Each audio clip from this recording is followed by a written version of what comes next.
Olá, meu nome é Charlene Stutz, sou psicóloga, especialista em terapia cognitivo-comportamental e também em psicologia hospitalar. Antes de entrar no tema do vídeo de hoje, eu gostaria de falar uma coisa. Eu sei que temos tratado de assuntos tensos, pesados, mas justamente por conta da pandemia do coronavírus, nós começamos a ficar mais reflexivos e passamos a ouvir e a falar sobre assuntos que a gente não conversava antes. Hoje todo mundo tem falado sobre medo, ansiedade. Antes disso tudo, por exemplo, quantas vezes você parou para assistir um vídeo sobre suicídio?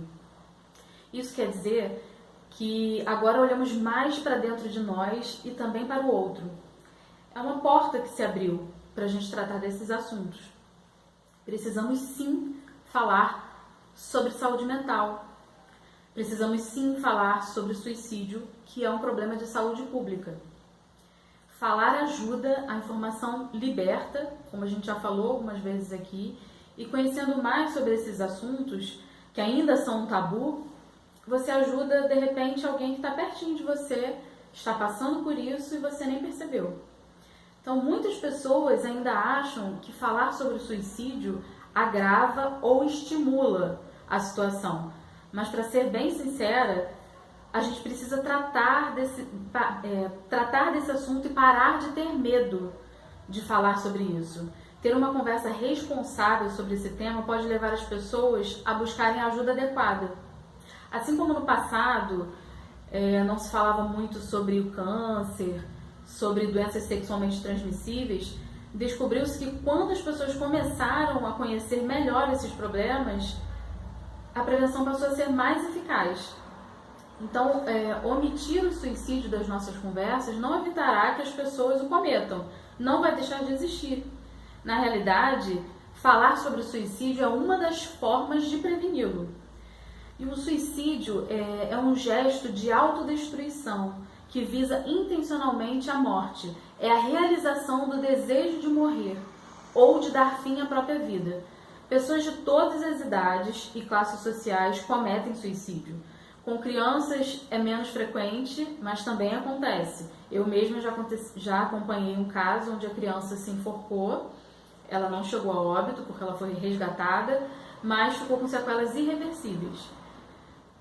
Com os idosos é mais frequente, né, mais comum. Esse mês mesmo faleceu o ator Flávio Migliaccio, ele tinha 85 anos e se suicidou. Porém, o suicídio ele tem aumentado muito entre os adolescentes e os jovens. Segundo a OMS, a Organização Mundial de Saúde, o suicídio já se tornou a segunda causa de morte entre os jovens de 15 a 29 anos no mundo, perdendo apenas para acidentes de trânsito. Na sede de parecer estar bem o tempo todo, nessa ânsia de postar fotos perfeitas, as pessoas vão criando uma falsa imagem de perfeição, mas ninguém está bem o tempo todo. Inclusive tem algumas matérias que foram feitas em cima de uma hashtag rosto da depressão, para alertar que nem sempre quem está sofrendo parece estar assim. E mostra fotos de pessoas em viagens, com a família, sorrindo, e um pouco antes delas tentarem suicídio, né, delas cometerem, na verdade, o suicídio. Então não se engane. E repetindo, não importa se é novo ou idoso, se tem muito ou pouco dinheiro, se é ateu ou muito religioso, pode acontecer com qualquer um. Inclusive muitos padres e pastores têm cometido suicídio, né? Aparentemente a pessoa tem a vida perfeita, família perfeita, vida financeira, tá tudo bem, e por fora parece que a pessoa tá bem, mas por dentro ela vive um grande sofrimento e grandes pressões. E muitas vezes, quando ela toma essa decisão, a pessoa tem um alívio súbito, uma sensação de bem-estar, porque o conflito, né, aquele conflito que estava dentro dela foi decidido. E as pessoas estranham, porque a pessoa estava bem e de repente ela se suicida. Então, o suicídio ele é diferente da ideação suicida, que envolve pensar, cogitar ou até mesmo planejar o suicídio. E é muito mais comum até do que o suicídio de fato. Ela não vem do nada, é um sintoma e por isso é importante tratar a causa. É comum a gente pensar em morte em algum momento da nossa vida. Então, quando você passa por algum momento difícil ou de perda. Então, o que vai dizer se isso precisa ser tratado é a frequência e a intensidade desse pensamento.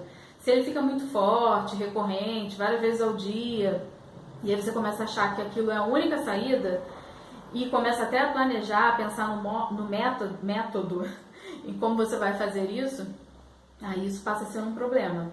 E aí você precisa ficar atento. De acordo com a OMS, a cada 40 segundos, uma pessoa se suicida no mundo. Só que para cada suicídio, a gente tem até 25 tentativas. Então, você pode perguntar, mas Charlene, o que leva uma pessoa a tirar a própria vida? O suicídio, ele é multifatorial, não existe uma única razão específica. Então, são vários motivos que podem levar alguém ao suicídio.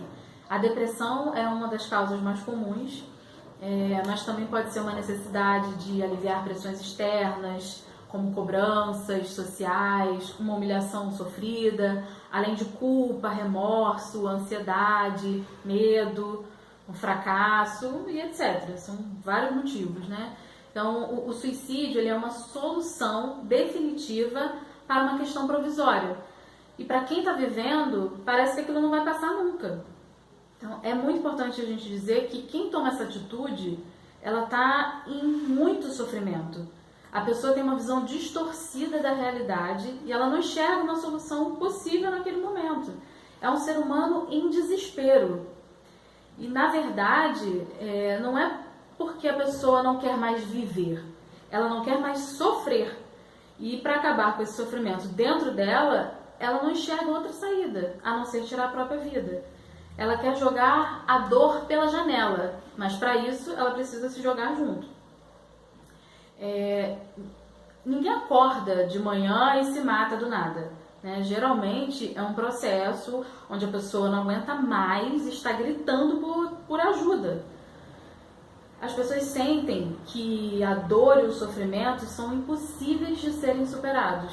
Para elas a dor é insuportável e interminável, como se a morte fosse o caminho menos doloroso do que enfrentar essa dor.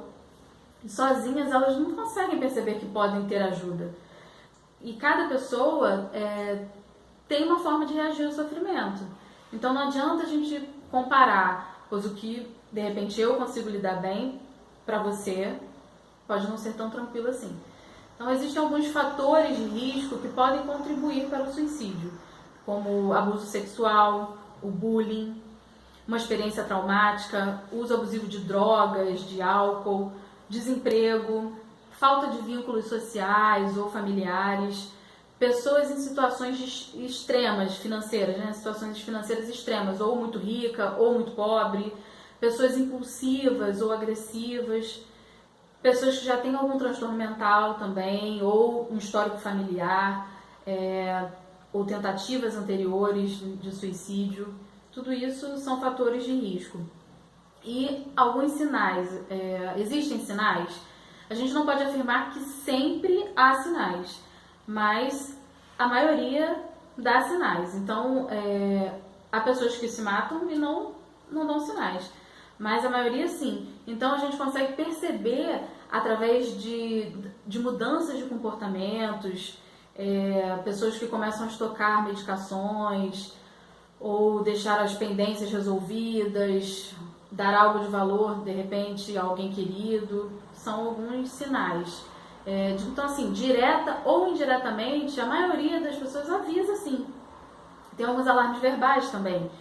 Muitas vezes, as pessoas comentam, mas não são levadas a sério.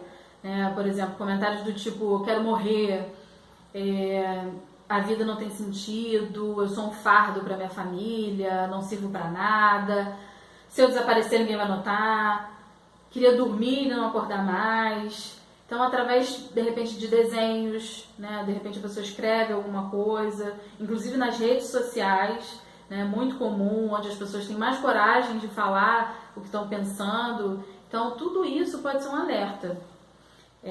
Comportamentos depressivos também são sinais de alerta, como ela como ela tem essa visão distorcida, né, da realidade, a pessoa se culpa por coisa que nem tem relação com ela, desvaloriza os aspectos positivos e valoriza os negativos.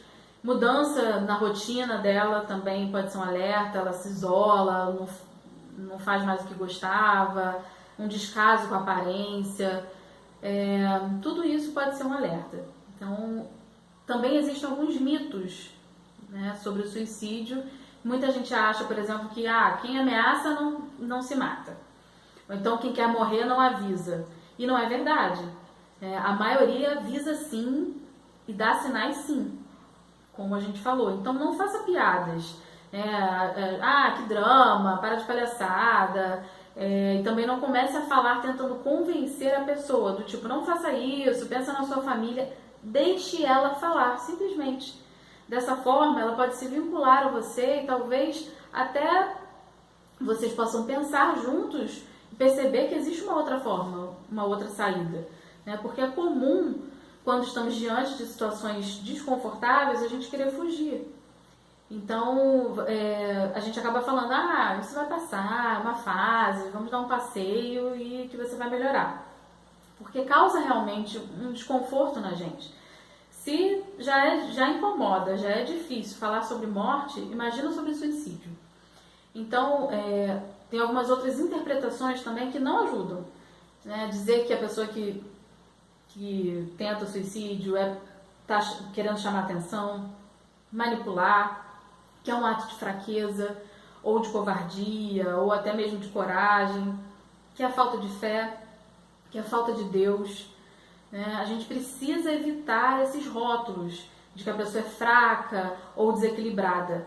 E não minimize, não desvalorize o que a pessoa está sentindo e nem abandone essa pessoa. E também não incentive ou desafie, né, a pessoa que cogitou o suicídio. Não desafie, nem subestime falando, você não vai se matar nada. Principalmente se for um adolescente.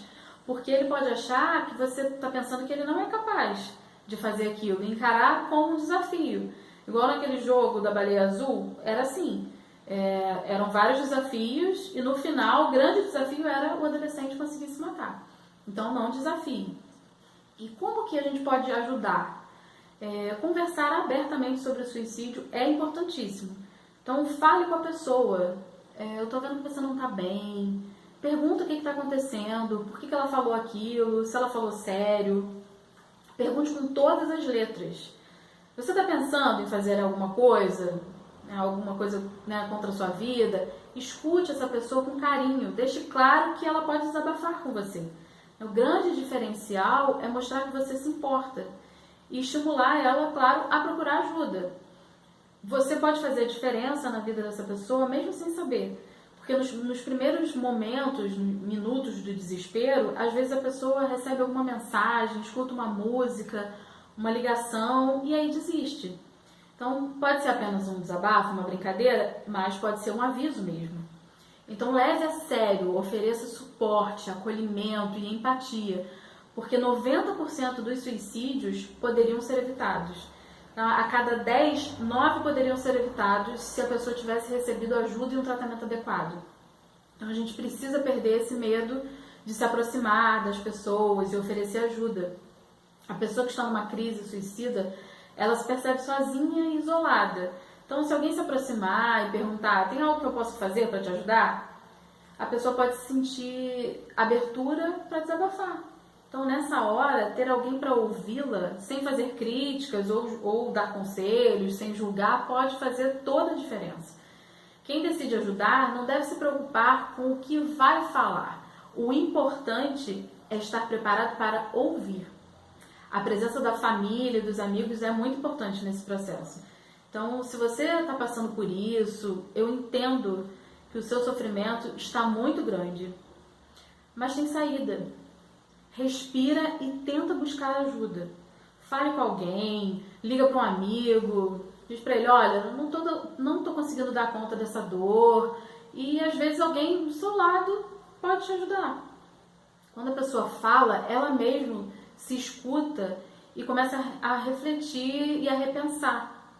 Então, no momento de desespero, se não tiver ninguém por perto, liga para o CVV, o Centro de Valorização da Vida, Disque 188, e sempre vai ter algum voluntário 24 horas por dia, você não precisa se identificar para conversar com você.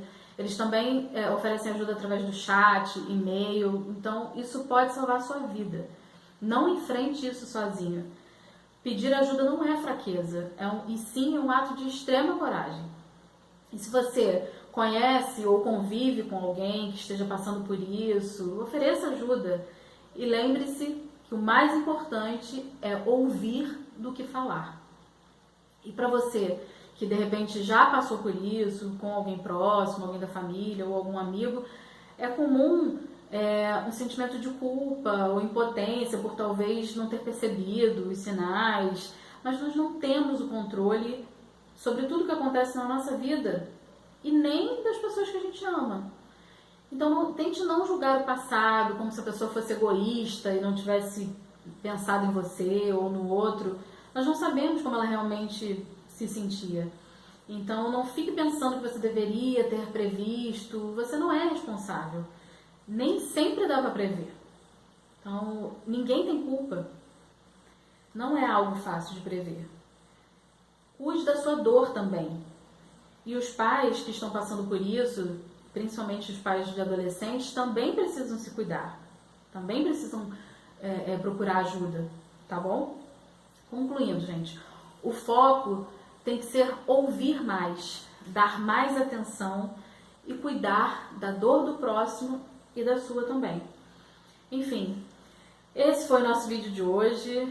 Deixe suas dúvidas, comentários. Se você acha que esse vídeo pode ajudar alguém, curta, compartilhe, pois assim mais pessoas podem ser alcançadas com essa informação e podem ser ajudadas também. Tá bom? Beijos e abraços virtuais. Fiquem com Deus e até semana que vem.